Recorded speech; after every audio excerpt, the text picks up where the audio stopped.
I'm Sister Rosemary Donnelly, and I'm here to personally invite you to join us at Duquesne University on the 20th and 21st of October, where we will present the 12th annual McGinley-Rice Symposium, The Face of the Person Who is Poor. Perhaps it's obvious why we chose poverty this year, because all of us have become aware of what happens when people who are working suddenly lose their jobs, and when the job loss doesn't last a week or 10 days, but it lasts a period of time. We also perhaps are less aware of the fact that there are always people who are poor. Well, they tend to be young children.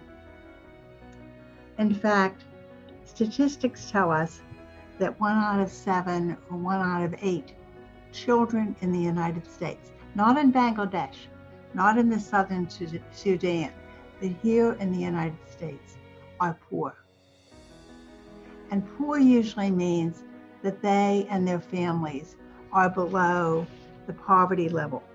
Now, if you're a single person, probably not a child, the poverty level for one person is $12,800.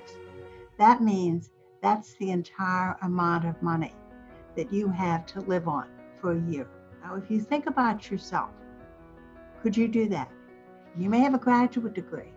You may have a good job. But suppose you only got $12,800 a year. Could you make it? Or maybe you could find a husband, a wife, a partner, and then you'd get a little more money. You'd get about $5,000 more, $17,420 to be specific. Well, if you had a child, you'd get $26,500. But anybody who's trying to raise children know that you have to buy clothes and shoes. You may have to pay for daycare if you're trying to work. You have to buy some toys for the children. Hopefully you buy them books. You have to feed them. And children can waste food. They have to have protein food, like milk.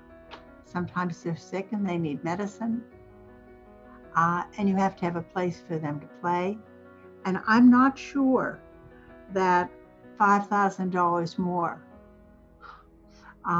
helps you with those kind of bills. And if you have a family of 4, which usually means 2 adults and 2 children, that's $26,500. But that's the poverty level.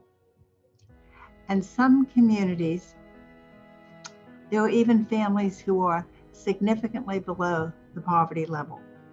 And that's bad if you happen to live in a high-cost city like New York City, Los Angeles, San Francisco, Chicago, where the real estate is expensive and where everything else is more costly too. If you've ever traveled or visited people in other cities and you notice even the gas prices, they differ significantly. And it has to do with the tax structure, but that's another story. But poor people have to eat. It doesn't matter where you live. And often you see poor people don't have access to places to buy food. They're not healthy diets that they're consuming. I'm hesitant about all the numbers because all of these statistics are not today's statistics or this time last year's statistics. They're before the pandemic.